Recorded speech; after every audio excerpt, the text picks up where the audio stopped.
an At the Office edition of the East Bank Sports Show, serving up the hottest sports takes from right here in Cleveland, Ohio. It's your host, Noah, John, and Erik.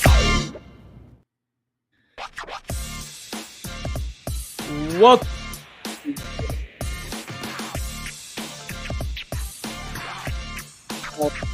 Erik, John down below. I'm a little frazzled right now. I'm not going to lie. We've been having technical difficulties for the last 20 minutes. My Wi-Fi was not working whatsoever.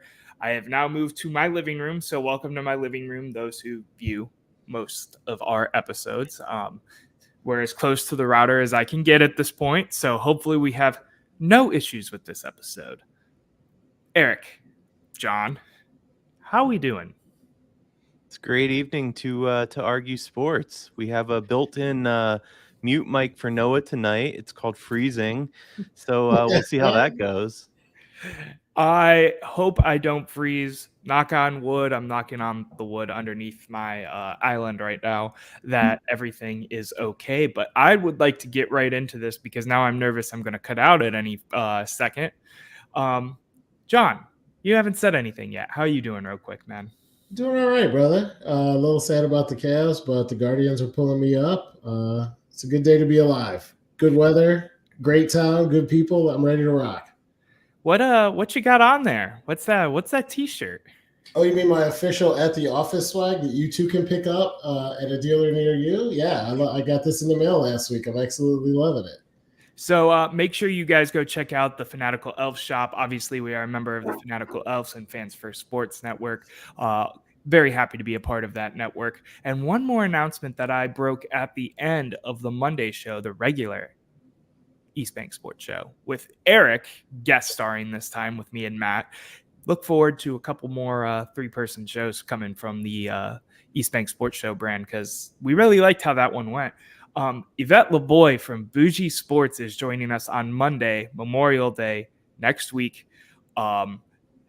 It should be 7 p.m., but we'll see what the festivities entail because everybody's off and who knows what is going on and all of that. So time TBD.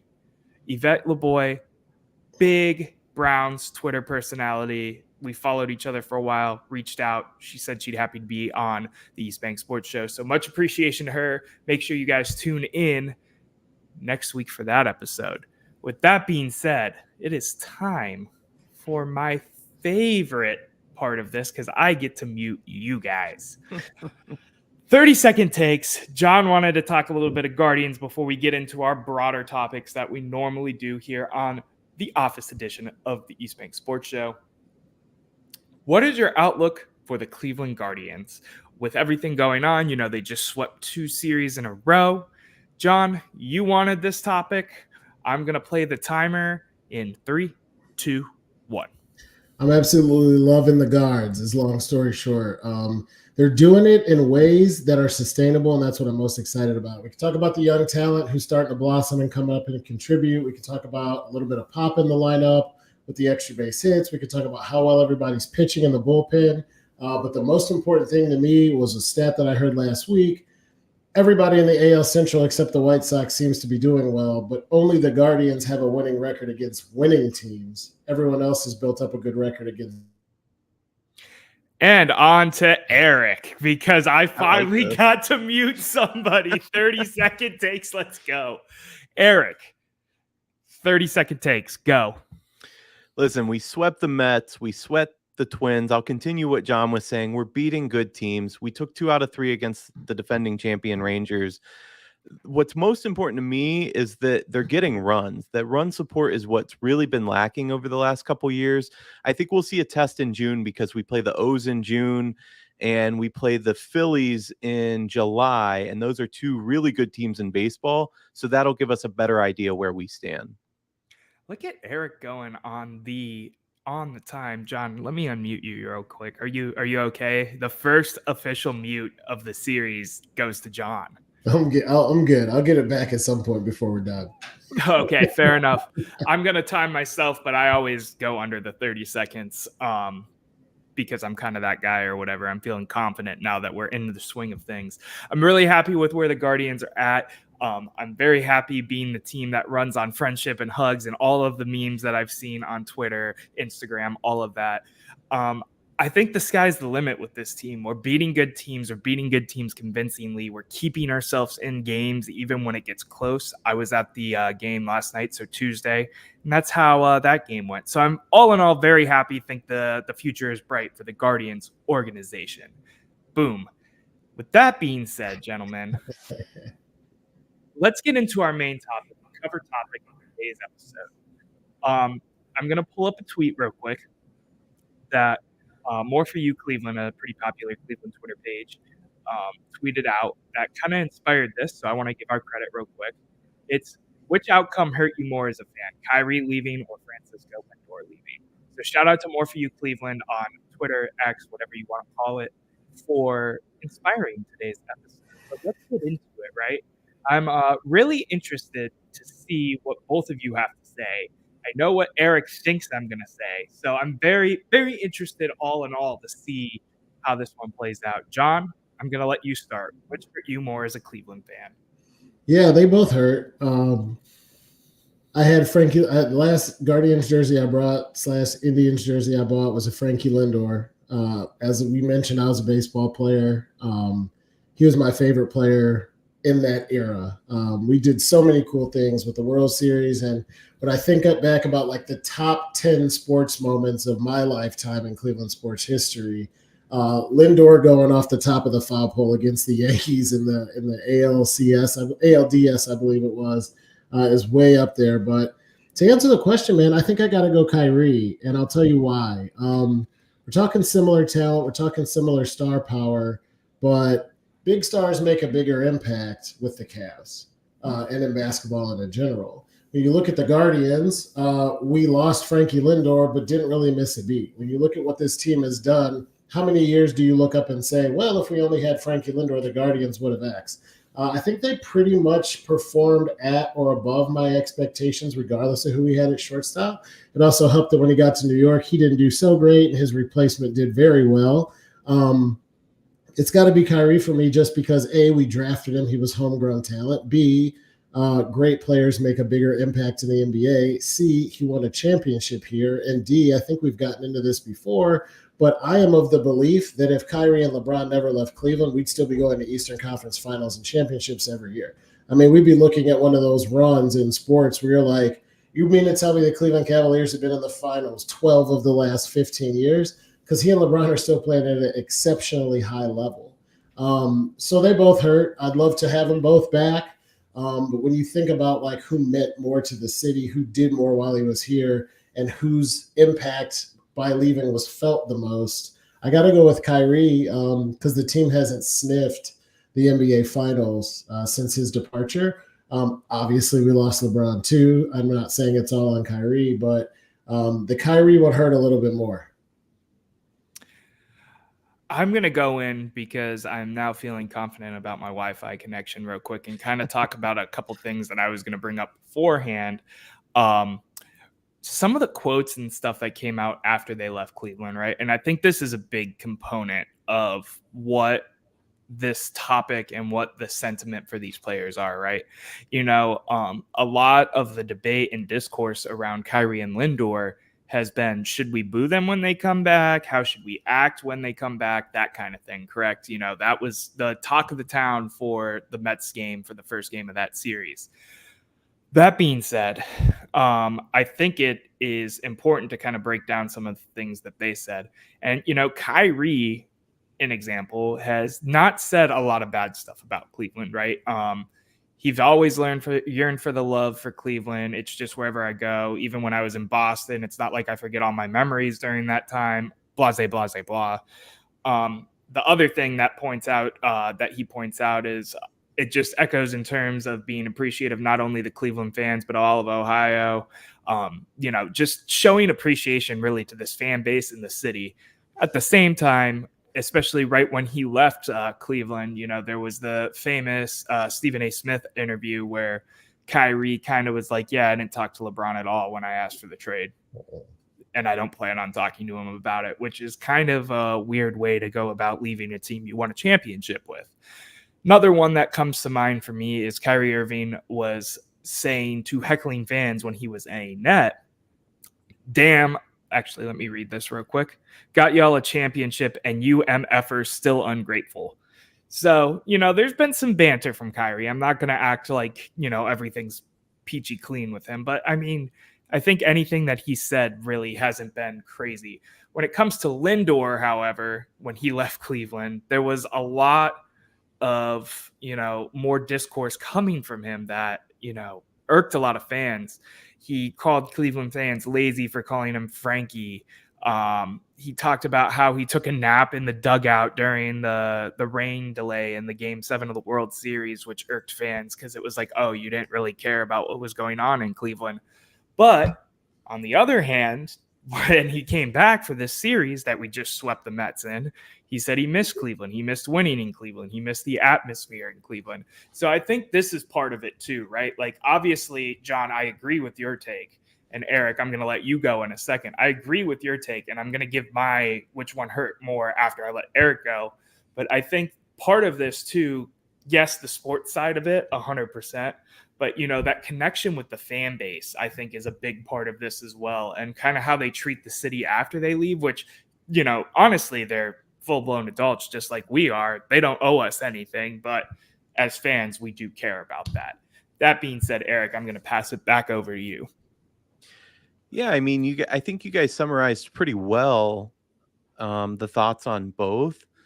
Kyrie was a great force when he was here in Cleveland. Don't get me wrong.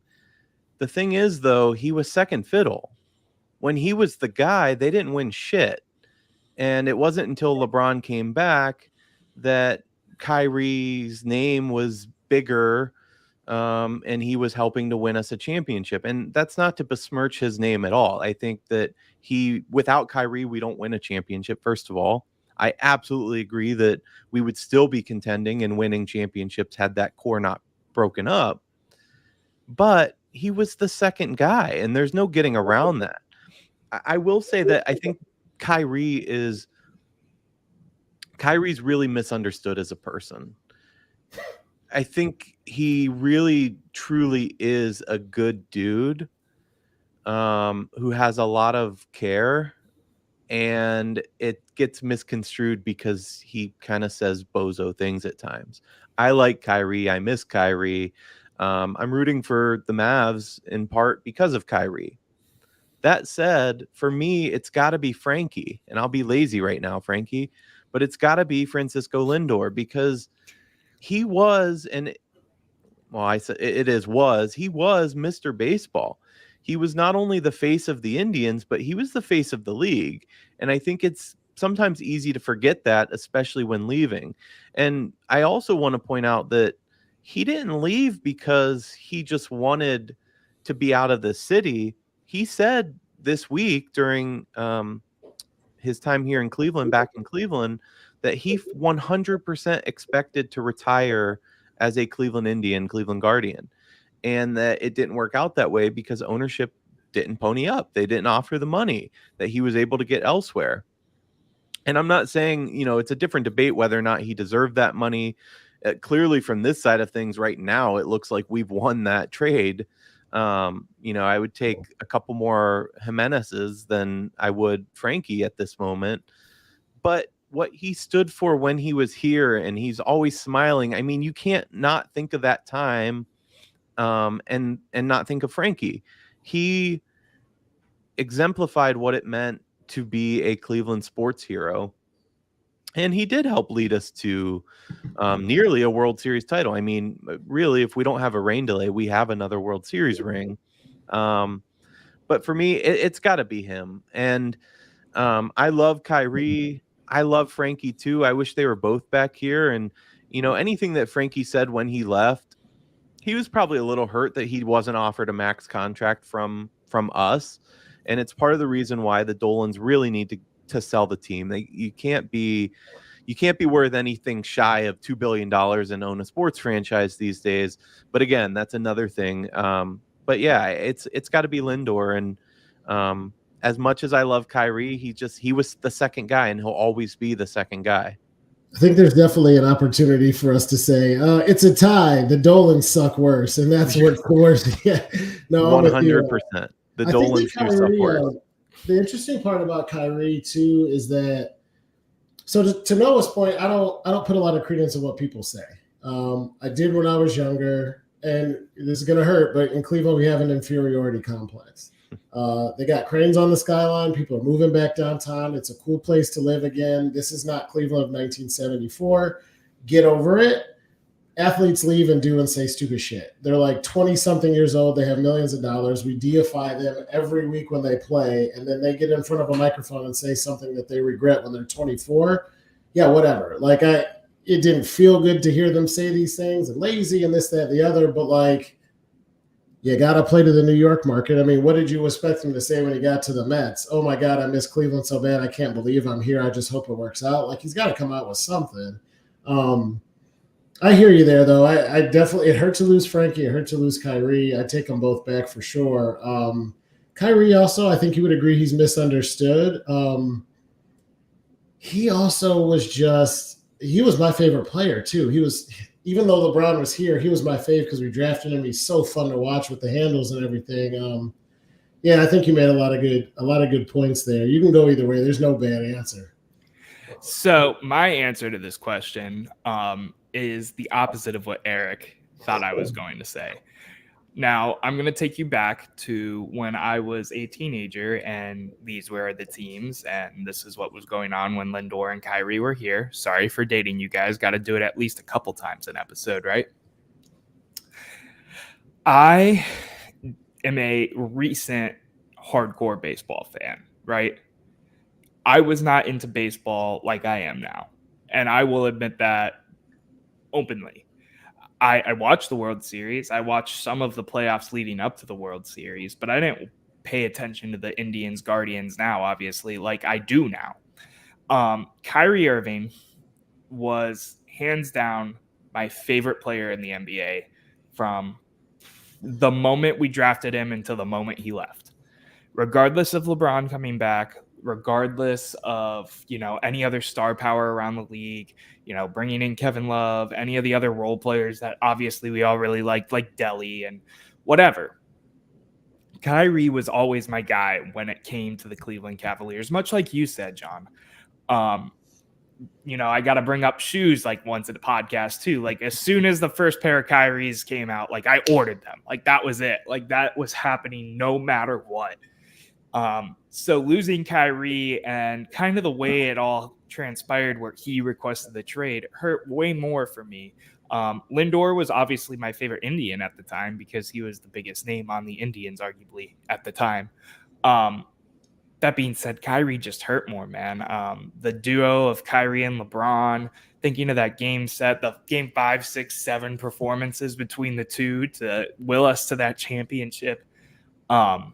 Kyrie definitely hurt more, and I'm glad that, he's very open and loving and all of that towards the Cleveland fan base, because I feel like that should be very much reciprocated no matter what. So for me, it's got to be Kyrie. To both of your points, I feel like you can be like tie, but if we're choosing sides, I'm going team Kyrie as hurting way more. And Noah, real quick, to go back to your point, because you had mentioned, should we boo them when they're here? No, absolutely not. I think Kyrie's comments about us being ungrateful are absolutely true. I'm not saying we got to give him a standing ovation every time he's here, but to boo him when the ball's in his hands is absolutely ridiculous. And I would be curious to hear your guys' thoughts with Lindor's comments this past week. What does that mean? Why is he saying that? And how do you feel if you're a Mets fan? I don't know. There's something that you said there that jumps off to me. I want to hit on too is, should we boo him? I am a believer that if you buy a ticket and you want to boo, you can do what you want. Is it a good look? No. I just went on a rant a few podcasts ago about booing our own head coach at home, so maybe I don't believe that all the time. But I think booing is part of the game. When LeBron left, we burnt jerseys. It was the most hostile environment in NBA history. He came back 4 years later, won an NBA title, all's forgiven. Like, people burn hot. I think when I think about like what makes things hurt in life, it's when you lose something and you don't have something else to hold on to. Whether it's a relationship or people or sports or teams, if you lose a job and then go on to another job that you like more and make more money, nobody feels like they lost a job. They just moved on. If we'd have traded LeBron for Durant and traded Kyrie for an up and coming Donovan Mitchell at the time, people wouldn't hurt as bad. I think part of the reason that we lean Kyrie is because the Cavs went all the way back down to a cellar dweller, complete shit team, and we had to watch bad basketball for a few years while they rebuilt. The Guardians kind of were like, well, that sucks, next man up, and then they keep winning games. I think that's a big part of it. I think if the Guardians, lose 107 games the year after we get rid of Frankie, I think it changes the answer. Just an additional thought. Yeah, we never sniffed the World Series again. I mean, I get your point, but we haven't even come close. If you bring LeBron into this, though, I mean, like the LeBron thing, I think is very much how he went about it, too, having the decision live on ESPN. I mean, I remember vividly, I was whatever age I was then. That was the first time I ever swore through the bird at LeBron on the TV when he said he was taking his talents to South Beach, because that was the first time my mom was like, have at it, because he was sick, too. So I think that's a completely different beast. And I think that's what makes this conversation fun, because both are kind of very similar situations, right? Lindor's for the money. Kyrie was for kind of his own, I don't want to say young selfishness, but he thought he could be the face of a team. And there was an argument to be had at the time that he could potentially be the face of a team. Hindsight's 2020 now. The whole argument's interesting to me. To me, I don't think either of them should get booed the first time. Now, if they get a poor call, that goes their way and they get the free throws, yeah, I'm booing just like I'm booing any other player from any other team, no matter who they are. I also think too, you dated yourself, or you dated us. Now I'm going to date myself, whatever. I think something else with baseball with no salary cap is there's a better realism going in about what your marketing your team can do. NBA has a soft cap. NFL has a hard cap. You expect more because they're supposed to be parity. I watched Manny Ramirez and Albert Bell and Jim Thome and Robbie Alomar and Omar Vizquel eventually. Like in baseball, if you don't have Yankee and Dodger money, they all leave. Would they take Freddie Freeman back in Atlanta? Yeah, they would. The Braves couldn't afford him and the Dodgers could. Do they want Mookie Betts back in Boston? You know what I mean? Like baseball's a different beast. Maybe Mookie Betts is a bad example because the Red Sox are stacked with money too. But you get my point. Like baseball players leave all the time. True. It's true, but I mean, baseball, once Moneyball was introduced, that changed things a little bit too. But, I wanted to I just hit on something real quick because, John, you had mentioned how we deitize these athletes. We put them on a pedestal. And I think as a society in general, I'm not even talking Cleveland sports, we got to stop doing that. We got to stop tying so many emotions to winning and losing of sports teams, because we put ourselves through the ringers. And I love sports, don't get me wrong, but we're paying these athletes hundreds of millions of dollars, putting them at the highest echelons of what we value. And I don't think it's good for society. That is a bigger question for sure, too, that maybe we can explore on another episode of At the Office, East Bank Sports Show. But for now, we have another topic to get into. So if you two have anything else, raise your hand now or hold your peace, because I would like to cut to commercial break so we can get into our second topic. You two good? Perfect. Well, we're going to cut to commercial break real quick. When we come back, we got another topic courtesy of Erik. We'll be right back.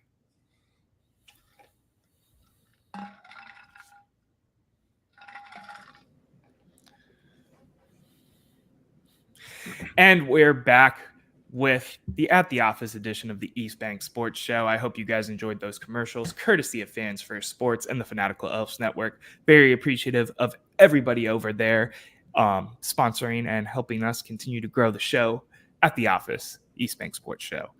Erik and me played some pickup basketball because John was too busy with his kids and his wife and his life on Sunday. And Erik brought a topic up to me that I think is a fun one for us to get into a little bit. I left a good amount of time, so you guys, there's no 30-second timer here. You guys are all good to go. The question of the day is, and Erik, since it's your topic you introduced, I'm going to let you start it. Could you beat LeBron James in a 1v1 game to 100 with a 99-point lead? Erik, I'm going to turn it over to you to give the background of the segment that this is from, and then you can go into your take. Yeah, so this came about from Stephen A. on First Take. He was talking about how he thinks he could get a point off LeBron in this exact scenario. And everybody disagreed with him. They thought he was nuts. And Stephen A. is not an athlete. We know that. He's an immense talent when it comes to the sports broadcasting world, but athlete he is not. He's not a former professional sports player, and the people alongside him are. And they thought he was crazy. And when I heard that, I thought they were crazy. So you have a 99-point lead against LeBron James, and all you need is one. You're up 99-0. You need 1 point. What it would take for him to win is 34 threes in a row. So you have at least 34 chances, right? How hard could that be? But then, as Noah mentioned, him and I played some pickup basketball. And before I get into more of this, first of all, you should know that the three of us have a little trophy bet on the line here soon, an at the office pickup game that we're going to play. And it's going to be completely for bragging rights, but it's going to be a good time. And John, you should know this now, that Noah plays basketball. I think he mistakes it that he's still on the line in football, because I'm pretty sure every single time I drove to the hoop, he fouled me. Every single time. And I'm not talking little fouls. Like, I was thinking today of how I'm going to have to face him coming up when we do this, because I'm talking like hit in the face fouls. And I'm ready to like throw some elbows myself now. Just thinking back to it. He plays like he's a lineman still. Anyway. I still got the lineman body, to be fair. I still very much am built like an offensive lineman. He doesn't fucking move, let me tell you. You go into him and he's like that gorilla that's just planted there. And I'm not a little guy. I'm 6'3", 240. I wasn't moving him. So he's got that solid base. Anyway, I'm getting a little off track. We played a couple games of one-on-one, couple games of pig. And I got to say, I was gassed. I know I'm 32 years old, and I felt every bit of it. I felt every bit of being born in 91 because I was breathing heavy. And, I don't run because I hate running. I was a baseball player like John. I knew I had to get 90 feet to first. That was the extent of my running, or a slow jog around the bases. I'm not a runner, but I do play tennis. So I sprint often. I play sports. Holy shit, it's something different when you're playing basketball. You kind of forget the cardio that's needed. So after that, I kind of reevaluated a little bit. I kind of thought, all right, if I'm playing LeBron and I need 1 point, this might be harder than I thought, because we're talking about an athlete that, although he's not at his prime, he is still an unbelievably conditioned athlete.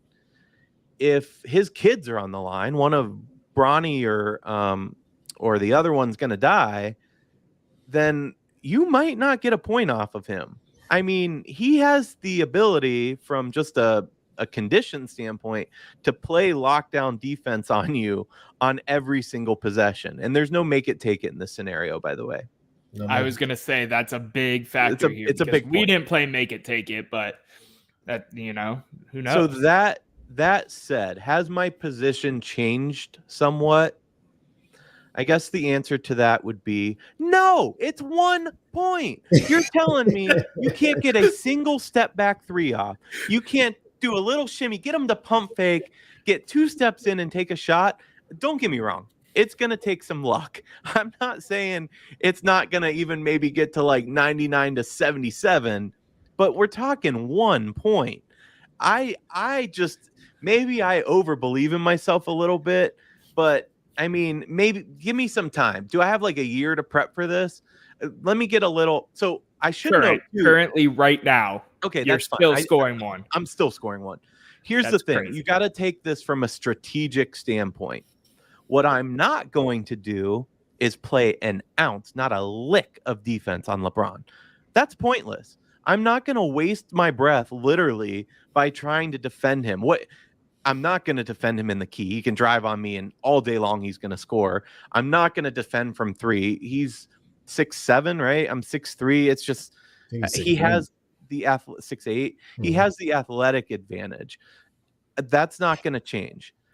So he can drive to I'm just going to stand there. He can do whatever he wants on offense. I'll probably stand in the key so I could try to grab a rebound if he misses. But on offense, gentlemen, it's on. I got enough. I mean, I got a little step back in me. I got a little pump. I got Noah fouling me on pump fakes all day long when we played. You need 1 point. Call me crazy. I think I'm getting the bucket. Yeah, I gotta agree with Erik there, man. You hit a lot of the points that I was going to hit throughout. I had so many questions. I was like, are we playing by 2s and 3s? Or are we playing by 1s and 2s? If you get fouled, do you get to shoot a free throw? I came to the same conclusion that I wouldn't, because if you get fouled, you get to shoot a free throw. I'm just going to try to run and I can make a free throw. Right. But let's say that's not okay. it. Let's can the free throw then. Can the free throw because that's a cheat code. I'm doing exactly what Erik does, and I'm not even going to be as honest of my game or assess the game to say like I can hit a step back 3 or maybe I catch him with a crossover. You guys are thinking about like playing real basketball. If somebody puts you on a court and says it's 99-0 and all you have to do is get a point, you have 40 chances to take a half court heave. One of those is going in.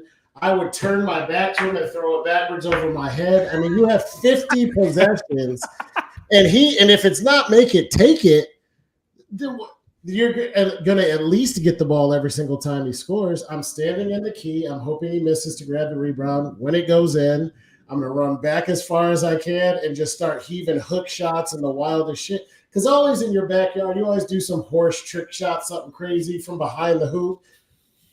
I'm not saying I would shoot 47% from the field. I'm not saying that I would go out there.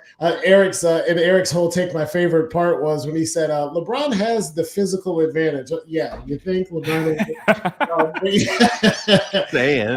I know you're right. I'm just teasing you. But no, it's I think you definitely can figure out a way to get the ball in the basket one time if it's 99-1.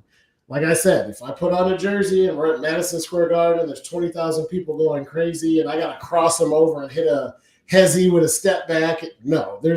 Obviously no. It would be ridiculous to even think. Can I just say one thing? Because I think your take's even crazier than mine, that you think you're hitting a half-court shot. So I'm going to put my money where my mouth is right now. We can go to the court and I'll put $20 on the line. I was going to say 100, but let's keep it real. I'll put $20 of my own money on the line.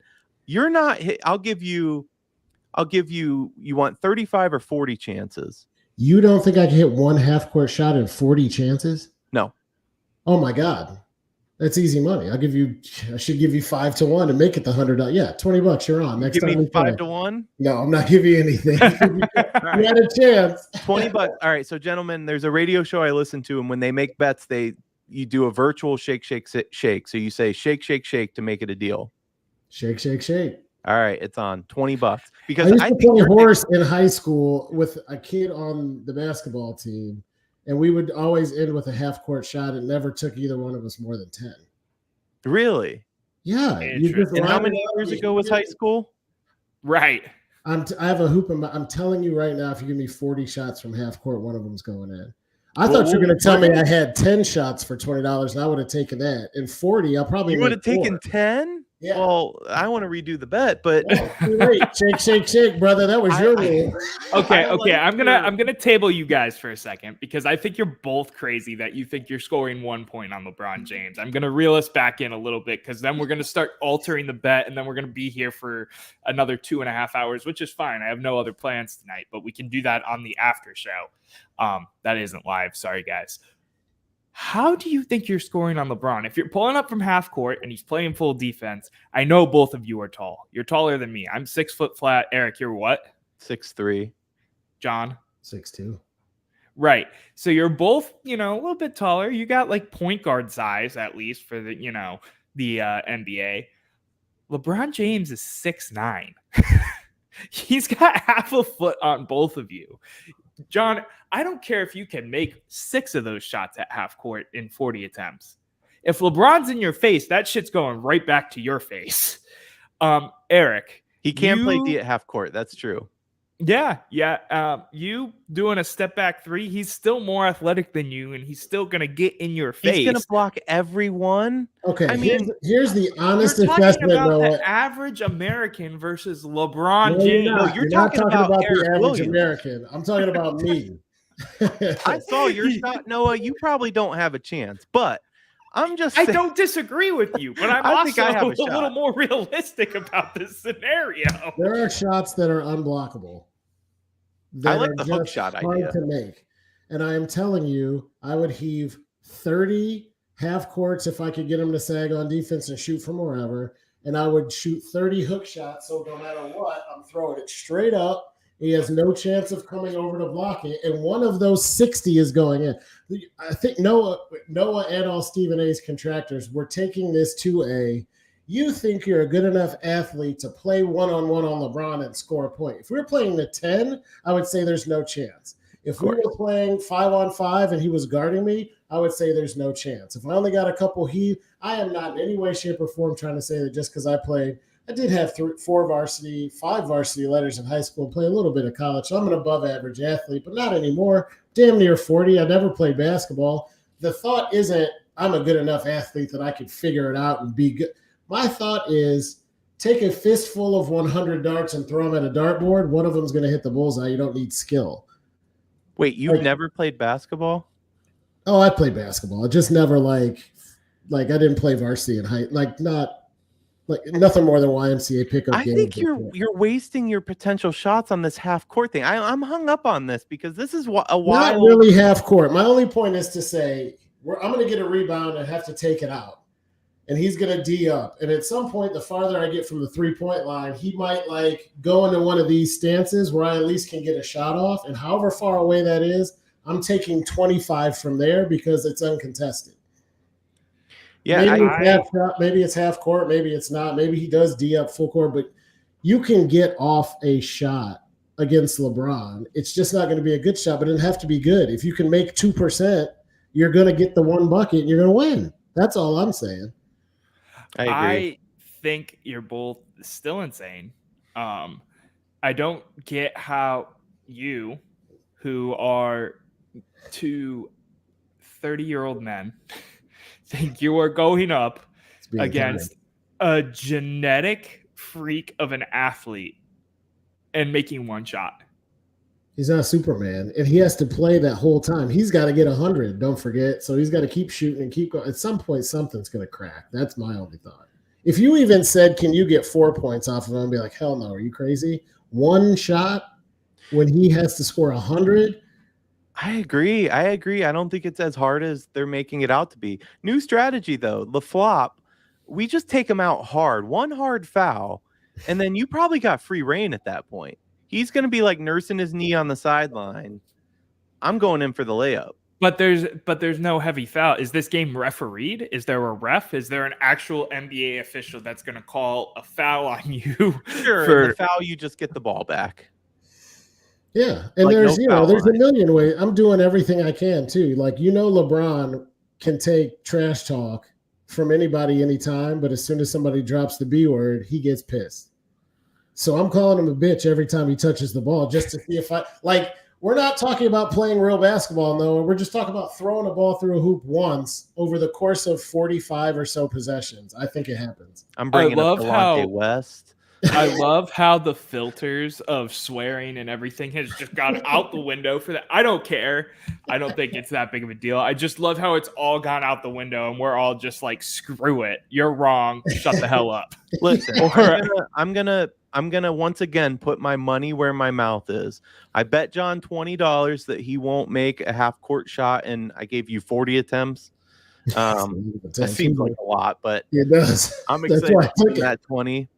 I'll put my money back where my mouth is. I bet LeBron James right now, the chosen one, $1,000 that I will get 1 point off of him in this scenario. So LeBron, hit me up. You know my number, $1,000. It's yours if you can score 100 before I score 1. Dude, I would. I just saw, this is completely unrelated, but I saw a post where some random lady invited the Queen of England to her wedding, and she actually showed up. And I had that brief second of like, what if LeBron comes to the YMCA? That's definitely going to be a TikTok clip, and I'm definitely going to @ LeBron in it, and hopefully it blows up. That's Listen, all I'm we going will to say. stream this live. We can do whatever you want. The money can go to charity. We can make an event of it. But LeBron, I got 1 point on you. 1 point. Come on, baby. And then you can come back to Cleveland, and we'll all be happy. Gentlemen, I know it wasn't in the script, but we got some time left, and I'm willing to talk some more. Would you guys like to do one more bonus topic that we aren't super prepped for? I mean, we are. We've talked about doing this one a couple times. Hell yeah. Can we get last word on that one, though? You want another word on the LeBron topic? Give them 30 both seconds. are delusional. 30 seconds. Continue. Go ahead. No, go ahead. No, 30 second? Yeah, let me pull the timer up. Ready? Go. This take does not change if you insert a different player. I Agreed. think part of this thing that everybody's saying is, oh, it's LeBron, it's LeBron, it's LeBron. It would be just as hard to score on Wemby. It would be just as hard to score on Darius Garland. My point isn't that I'm at that level. My point is that I can get the ball to go through the hoop one time and I have 50 shots. That's all I'm saying. I don't think like, oh, well, if it's not LeBron, but maybe I could take Steph Curry. They would kill all of you. Like, we know that, just for the record.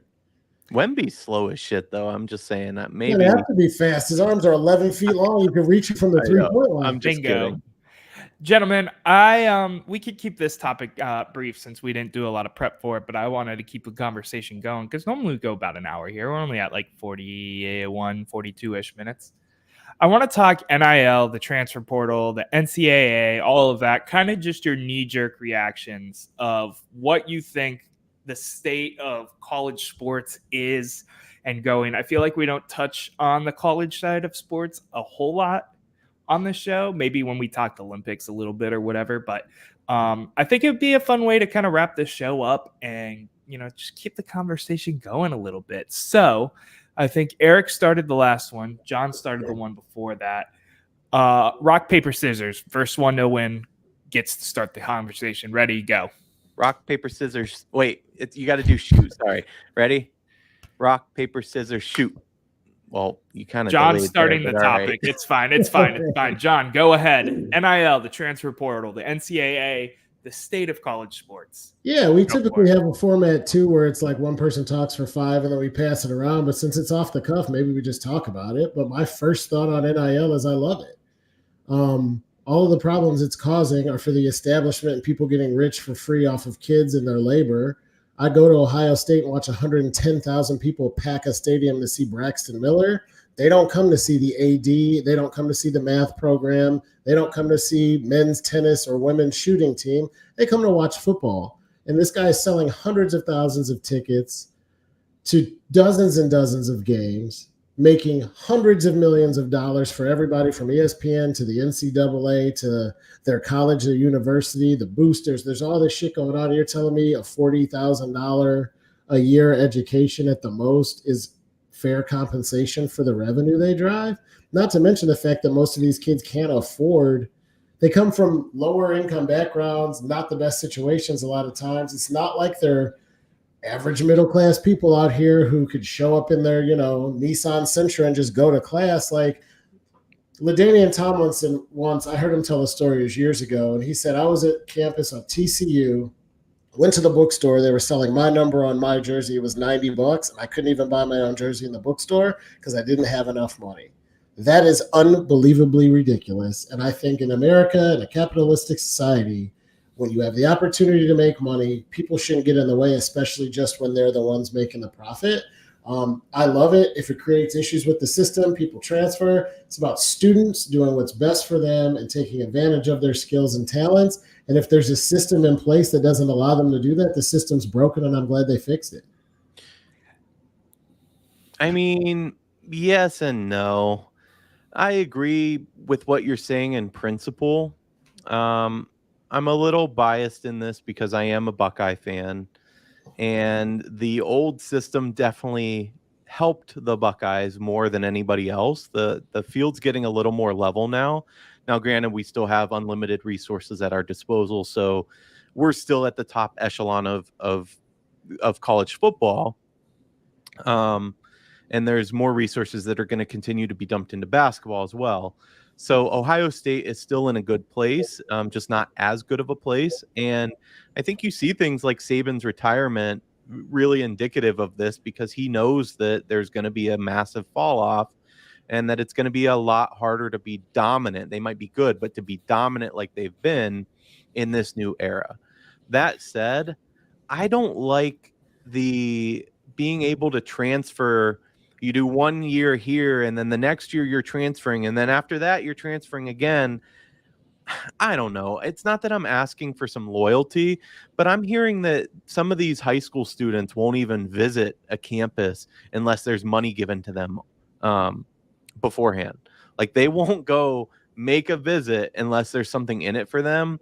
And I feel like part of it, I agree with you. The fact that universities and the NCAA were making billions of dollars off of these athletes, the fact that I could play NCAA football back in the day, a game I loved, and it's completely their likeness and they don't get a dime for it, that was messed up. Absolutely.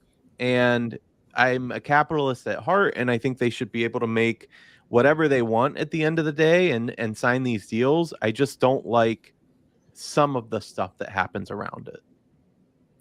Yeah, so I'm kind of more in the Erik camp of this, I would guess. And I don't know if you guys can hear the weather, John. Maybe you can, but it's getting rough out there. I think. Yeah, I've had lightning since we started. I got my hotspot ready to go in case my power goes. It's pretty brutal. Fair enough. The thing that I think is, kind of important here is, yes, I think the players should be compensated 100%. I think it's a long time coming. I think they fought for this for a very long time. Something I've always kind of thought of, and something they're probably going to move towards eventually, hopefully, right?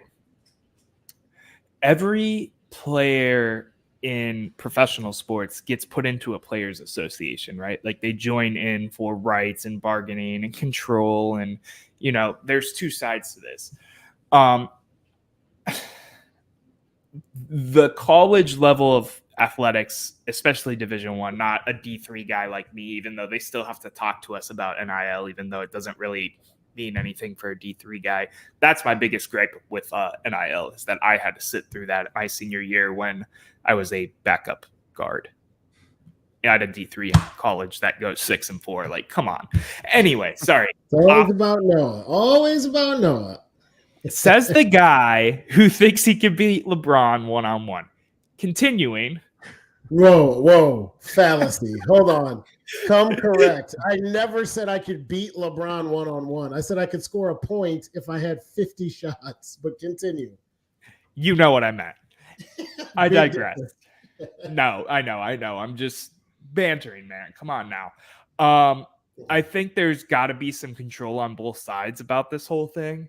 I think it's a little ridiculous that you can offer a kid like $10,000 or whatever the amount is to come visit your campus. Yeah, they're going to be worth a lot of money if they commit to your school. But I think there's got to be a lot more control from both sides, right? I think the players should 100% get the rights to all the stuff that the players do now.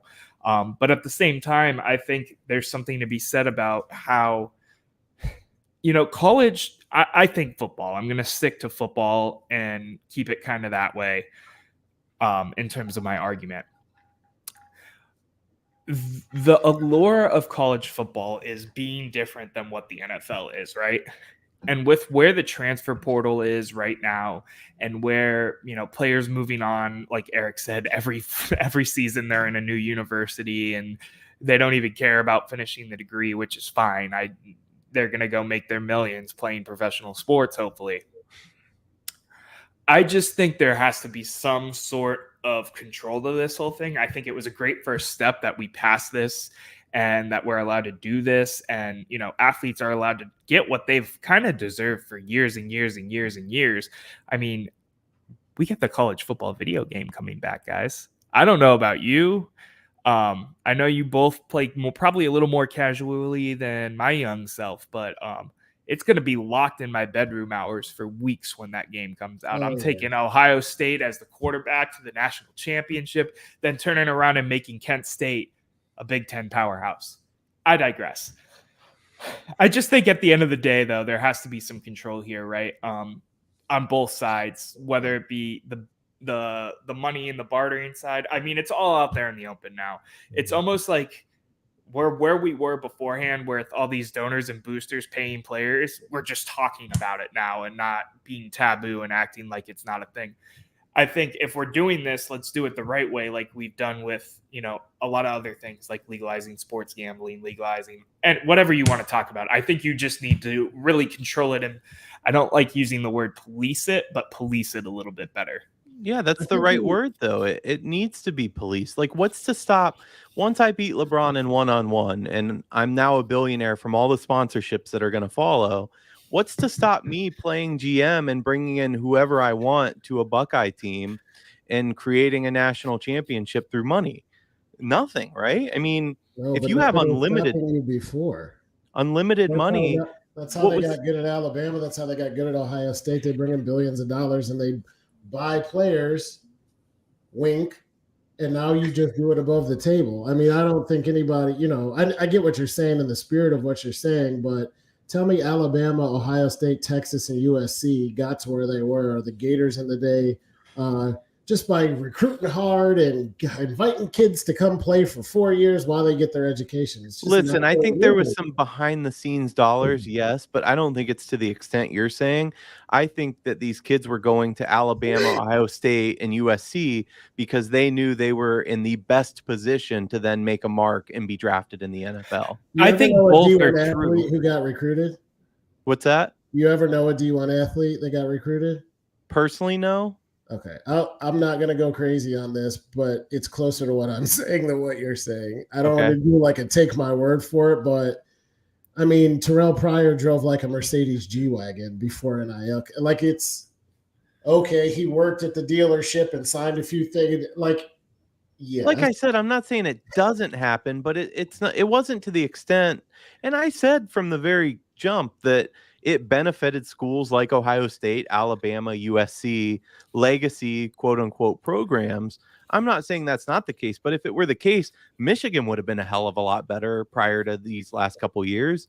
Why weren't they in the top? They have all the money in the world. You still got to be good at recruiting and doing it, though. It's not as simple as just paying. You got to have a good coach and a good program that people want to come play for. Ohio State is, Alabama is, come here, you're going to play for a national championship because it happens every other year.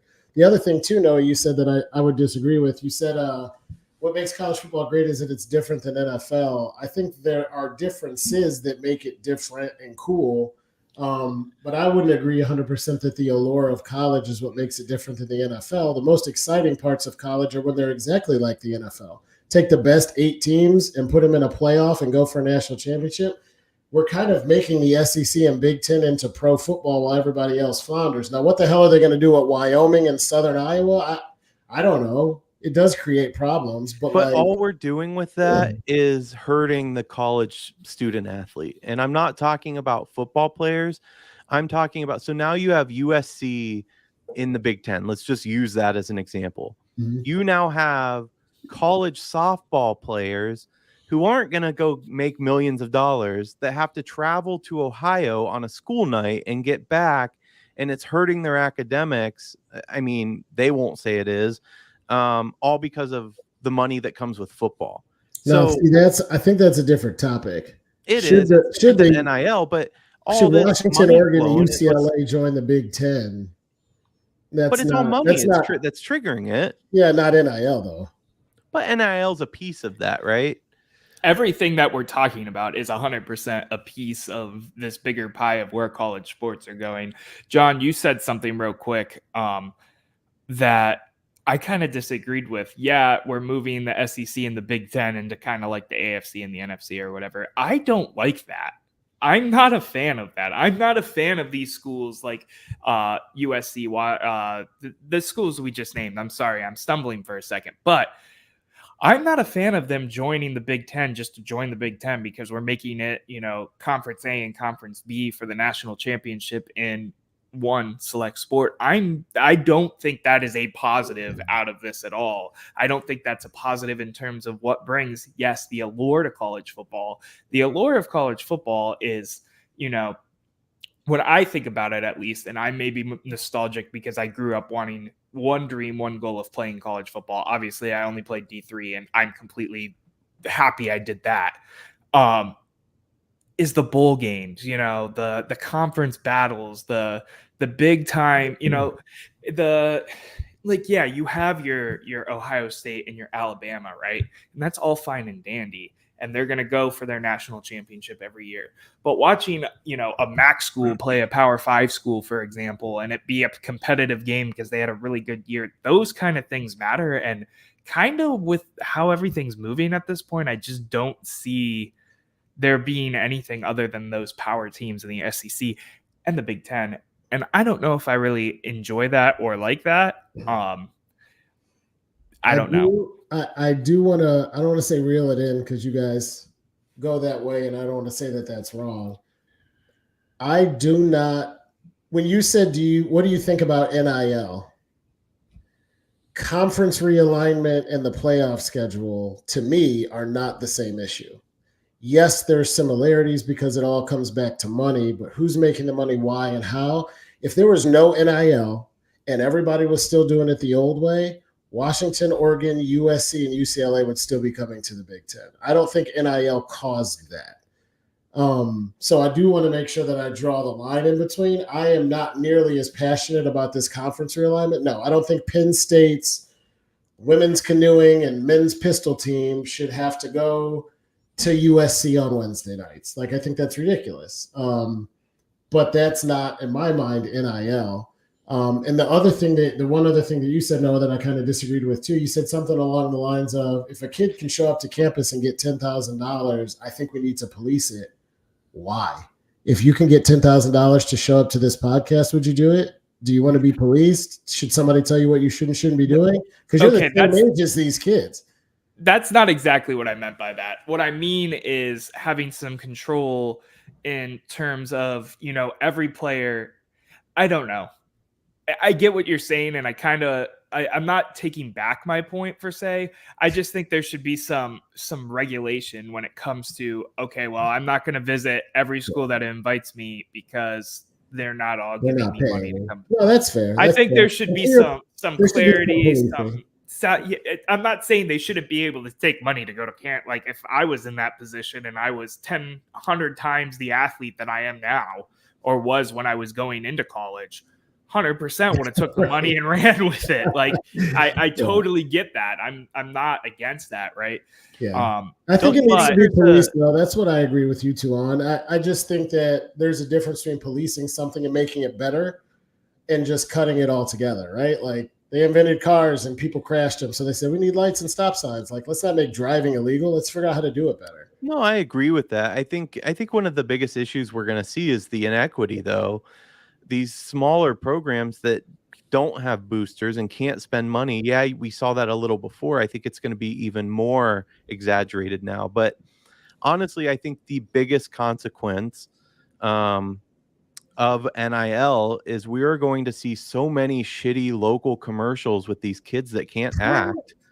And that's just a shame. That's going to really suck from the advertising perspective.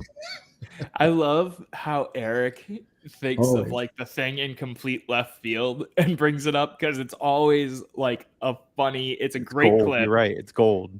It's gold. It's golden, 100%.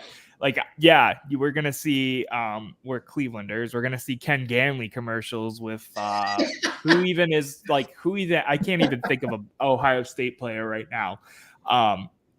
But yeah, we're going to see Ken Ganley.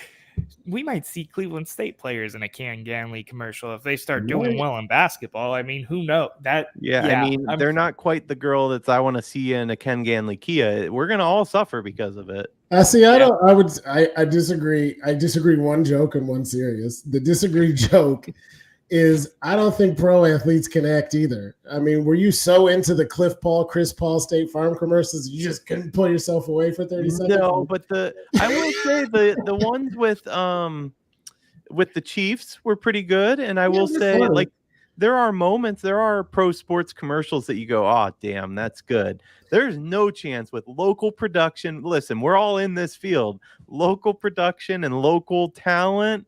Oh, that's going to be rough. Now, the one real one that I think we didn't hit on, that's another big reason I support it. We're thinking about typically, it's what we do. We're thinking about men first, and we're thinking about football first. Mm-hmm.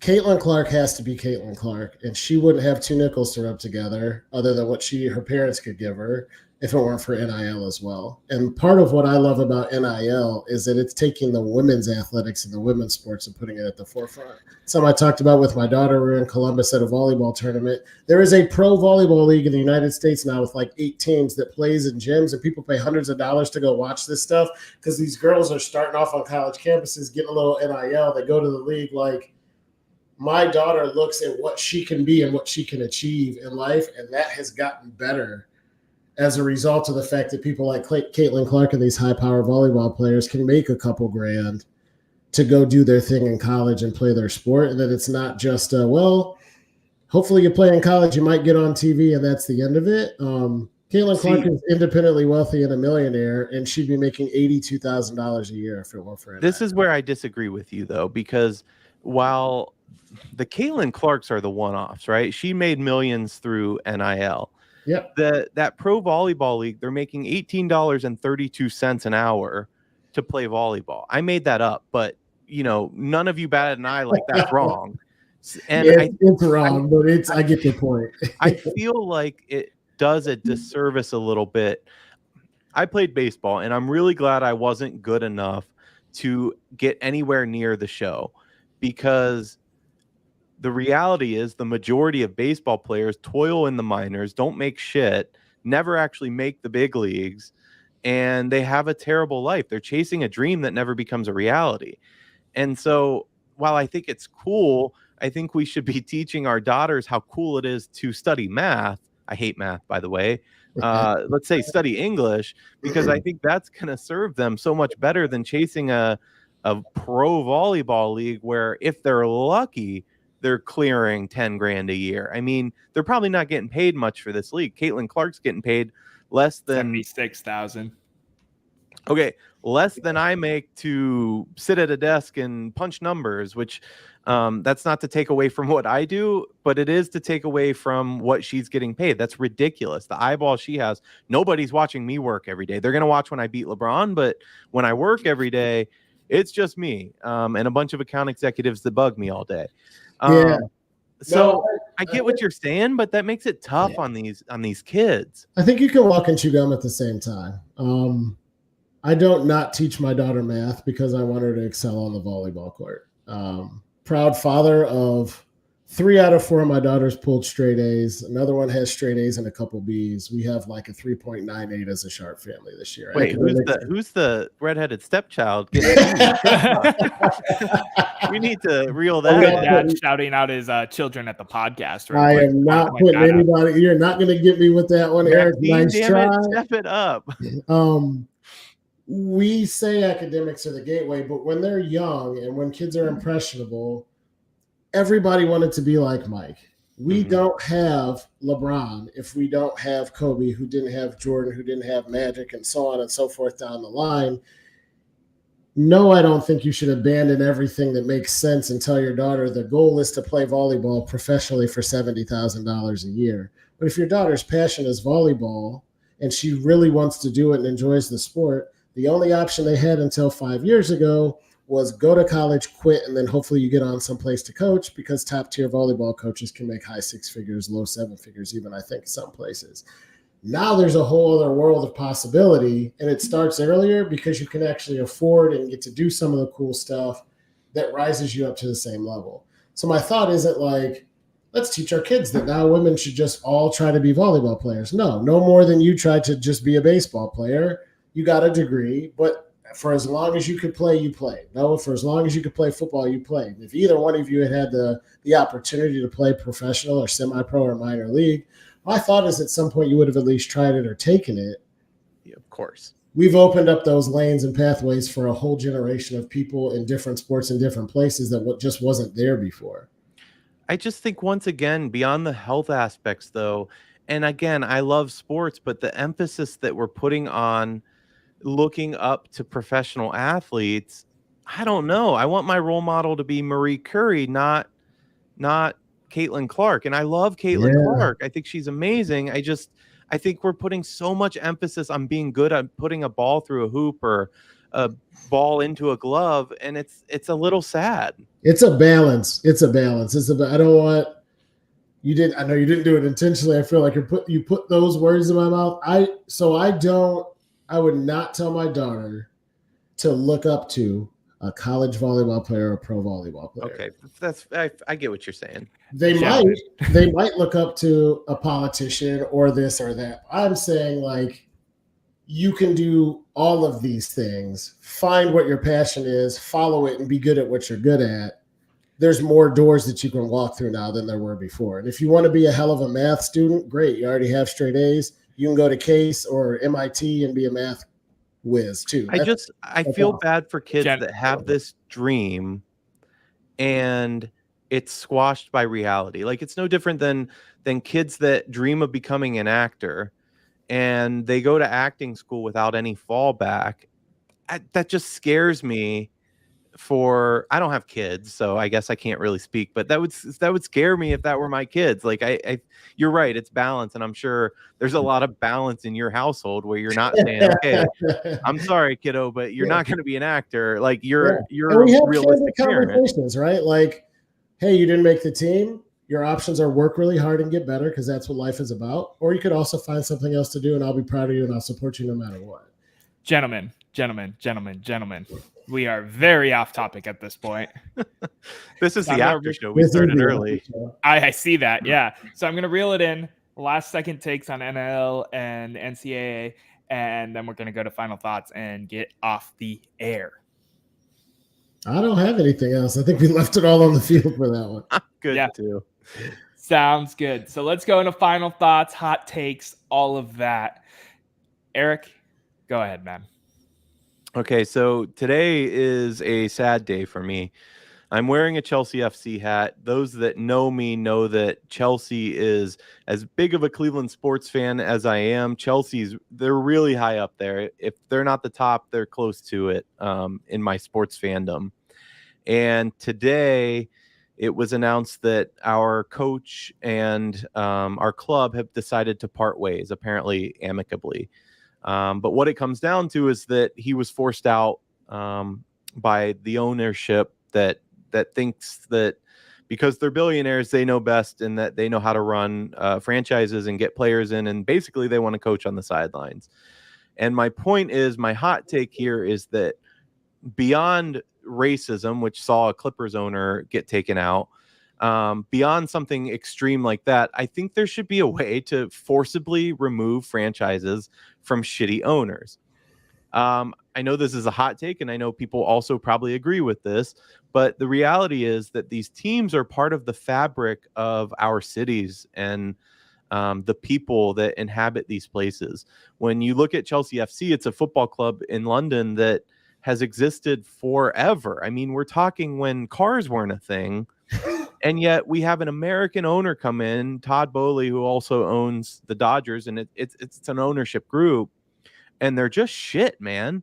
They're making dumbass decisions that affect our club and our happiness, and I just feel like it really sucks, for a league.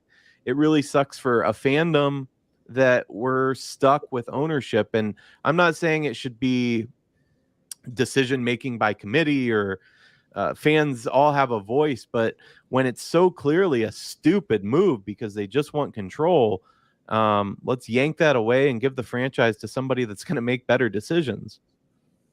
John? I like it. Sign the Dolans up to sell the Guardians. 100%. Seconded. That's a good one. Mine's just hot. It's spur of the moment. I didn't prep one tonight. I watched game 1 of the Eastern Conference Finals. Hot take is doubling down on a previous take. I don't think the Celtics got the horses. I think Jaylen Brown is a baller. He's a primetime player. He shows up when his numbers call, and nobody else does. The team needs Porzingis for them to win a finals. Jason Tatum, for all of the credit he got for playing well in like overtime, I watched him clank 3 or 4 shots in the last 2 minutes, one of which was point blank and a layup. And they had to have a ridiculous knock out of bounds, steal on an inbound with a corner 3 just to tie it up and go to overtime at home in game 1. I think the Pacers get them in 6 or 7, even though they lost game 1. And if the Pacers don't, the winner of the Western Conference surely will. I think it's going to be another long summer in Boston for Celtics fans. Agree. I totally agree. My hot take is lighthearted, but it's a hot take. So me and my girlfriend have a bet on the Cleveland hot dogs and who's going to win on the hot dog derby, right?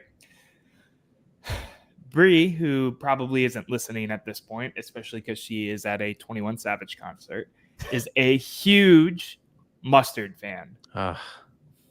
Mustard has won 18 straight hot dog derbies.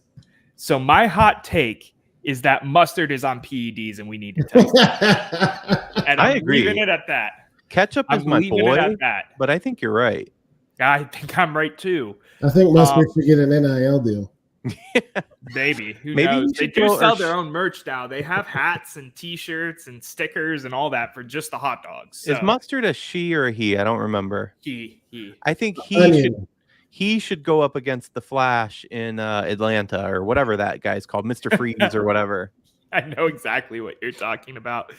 With that being said, everybody, thank you for listening to yet another episode of the East Bank Sports Show at the Office Edition. Don't forget to download, like, subscribe, follow, make a comment, check out all the other shows on the Fanatical Elves Network. Make sure you check out our next episode on Monday with Yvette LeBoy of Bougie Sports. Really excited to have her on. Goal is to have everybody from our side of the East Bank Sports Show on. So John, Eric, me, Matt, we should all be on there, hopefully, depending on schedules, to chat it up with Yvette and have a really good, fun, long, regular edition of the East Bank Sports Show. Thank you, everybody, for tuning in. And until next time, enjoy the rest of your week, Cleveland. LeBron, I'm waiting for you, buddy.